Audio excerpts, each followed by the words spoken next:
Yo, what's up, YouTube? My name's Jacob, and welcome back to another episode of the GOAT Fantasy Football League. As always, this is a series where I go through and give you weekly updates about the Fantasy Football League that I'm in with my friends. In today's episode, I'm going to go through and show you the updated standings, as well as the Week 4 matchups and the matchup of the week. If you are enjoying this series so far, please consider dropping a like on the video and subscribing to the channel.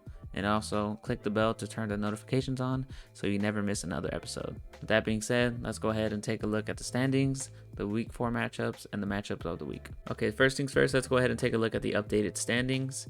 In first place and still undefeated, we have the Cold-Blooded Kylers, followed by Anything Is Possible, and then I'm in third place.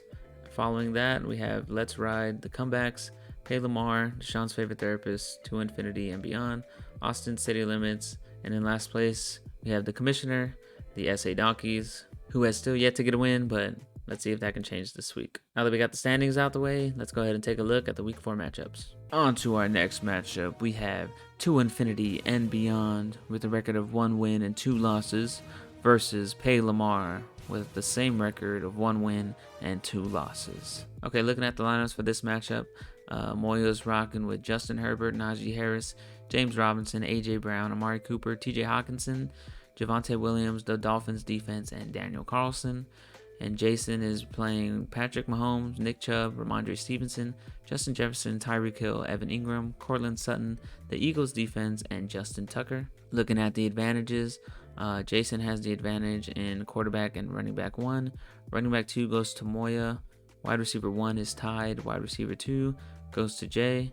Tight end goes to Moya. Flex goes to Jason. Defense goes to Moya. The kickers is tied. And overall, ESPN is projecting Jason to take this win 130 to 127. It should be a close one. And let's go ahead and hear from the managers to see what they have to say.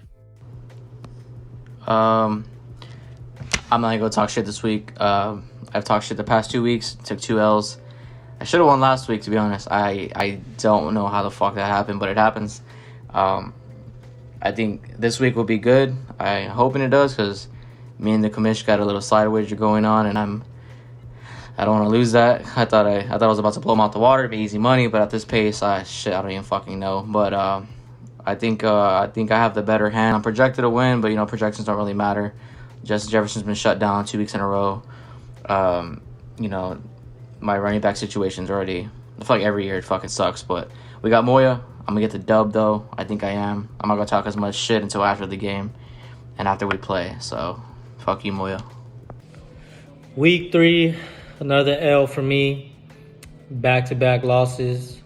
I just started the wrong players. Amari Cooper, James Robinson, they went off on my bench. Probably could have got the dub if I started them, but it's all good. It's whatever. On to the next one. Week 4, I got Jay, Pay Lamar. We're both 1 and 2, so this should be a good one.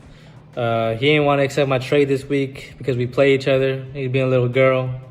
Try to give you some running back help, but it's whatever, bro. I'm going to get the dub anyways.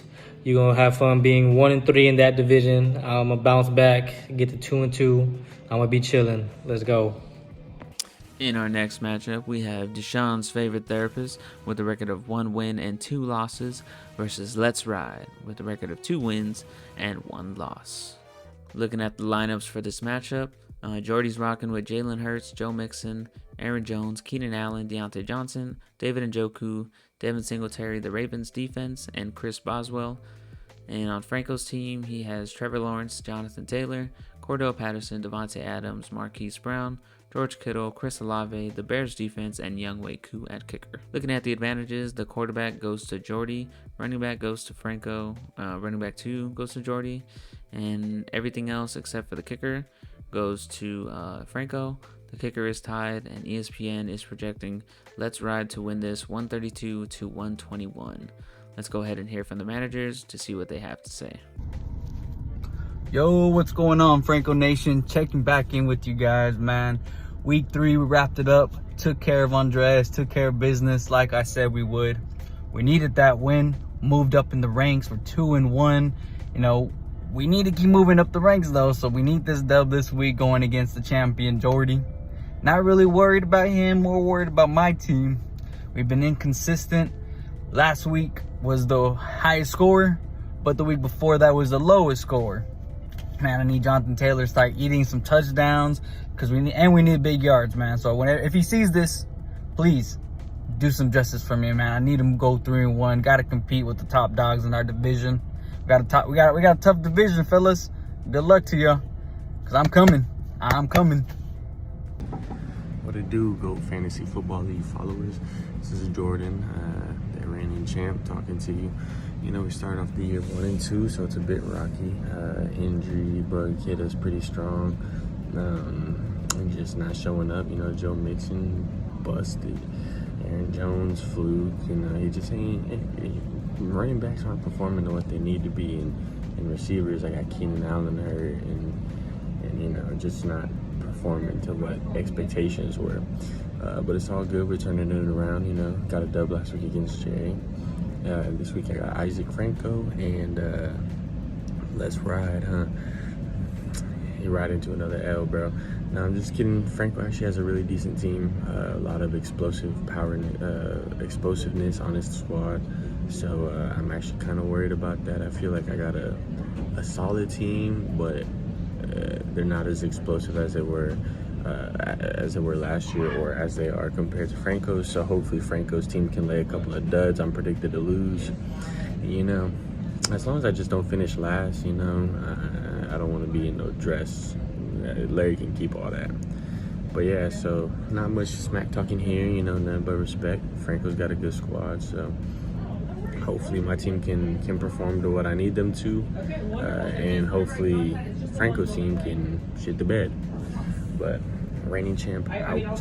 On to our next matchup, we have the undefeated cold-blooded Kylers versus the defeated SA Donkeys. Okay, looking at the lineups for this matchup, Aaron's rocking with Kyler Murray, Saquon Barkley, Ezekiel Elliott, Cooper Kupp, Jalen Waddle, Travis Kelce, Rashad Bateman, the 49ers defense, and Ryan Suckup. And for the Donkeys, Larry has Joe Burrow, Dalvin Cook, Jamal Williams, Deebo Samuel, Gabe Davis, Darren Waller, Khalil Herbert, the Chargers defense, and Evan McPherson. Looking at the advantages, the quarterback goes to Larry, running back 1 goes to Aaron, running back 2 goes to Larry.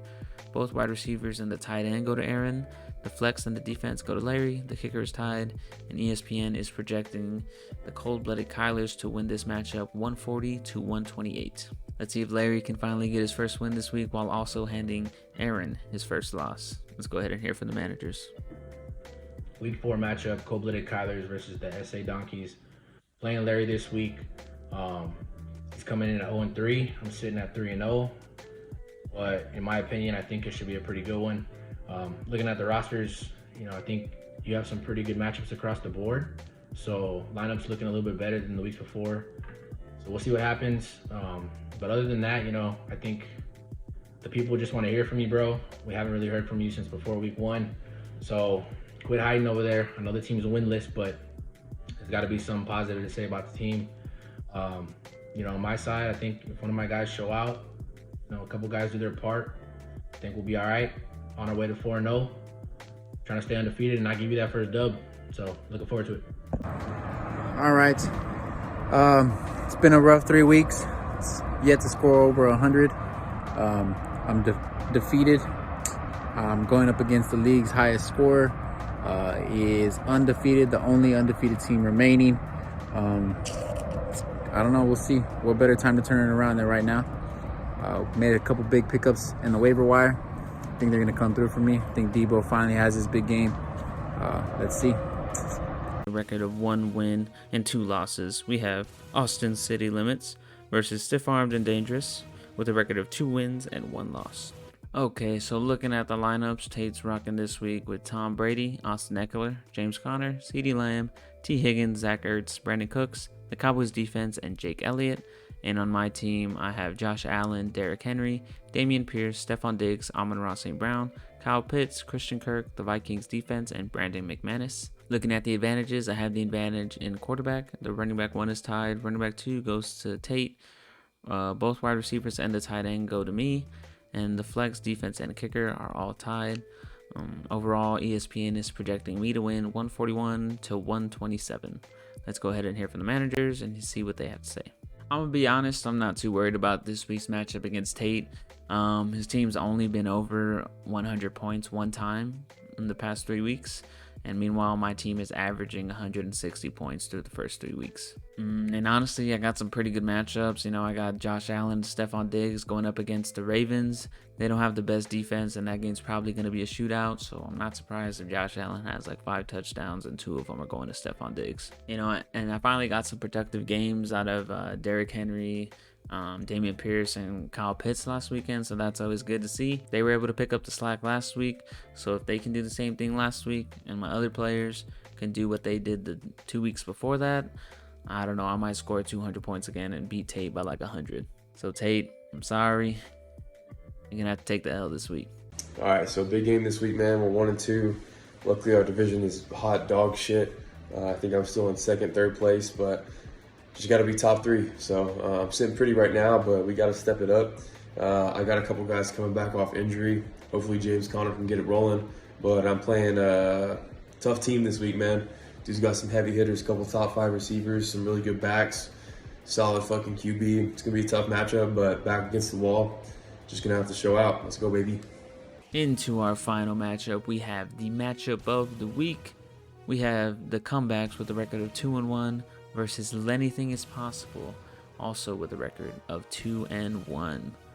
Looking at the lineups for this matchup, starting off with the comebacks, Brandon is playing Derek Carr, Christian McCaffrey, Alvin Kamara, Michael Pittman Jr., Jerry Jeudy, Tyler Higbee, Mike Evans, the Steelers defense, and Robbie Gould. Now on to Anything is Possible. Andres is going with Lamar Jackson, Leonard Fournette, Clyde Edwards-Helaire, Jamar Chase, Michael Thomas, Mark Andrews, Devonta Smith, the Packers defense, and Matt Gay. Looking at the advantages, quarterback goes to Andres. Both running backs go to Brandon. Both wide receivers and the tight end go to Andres. The flex and the defense go to Brandon. The kicker is tied. And all in all, ESPN is projecting Andres to win it 139-128. Let's go ahead and hear from the managers to see what they have to say about this week's matchup of the week. This week we got Anything is Possible. We got Andres. As you notice, I'm not in my work uniform like usual because I'm taking a vacation for the 2 dubs I got in a row against Tank and Frank. Pretty easy dubs in my opinion, but Andres' team's pretty good. Wouldn't be surprised if I lose this game, but it's going to be a very, very close matchup. Andres has one of the best teams in my opinion, but if I can win this week, that's definitely an underdog story. But I still very confident in my team. If McCaffrey plays, I know he got hurt earlier in practice today. He didn't practice because of his thigh. Kamara's due for a game. He's due for a big game. Jerry Jeudy needs to go off too. He needs to stay healthy. Derek Carr has to go off like he did for me last week. Very underrated quarterback, but Andres, I'm coming for you, bro. 3-1. All right, this week we got Brandon and the comebacks in the matchup of the week. Brandon's team hasn't been putting up too many points, but he's still 2-1, just like me. Hopefully my team just plays up to its standards, just like Jalen Hurts said. Lamar's going to go off again. Mark Andrews is going to go off again. Jamar Chase is going to have a bounce-back week. My team is coming for him, but I hope he puts his best foot forward, and always go Birds. Alrighty guys, that's going to wrap up this episode of the GOAT Fantasy Football League. If you did enjoy this episode, please like, comment, and subscribe. Go ahead and comment down below. Do you think Larry can earn his first win and also hand Aaron his first loss? Me personally, I'm rooting for you, Larry. I think you can do it, man.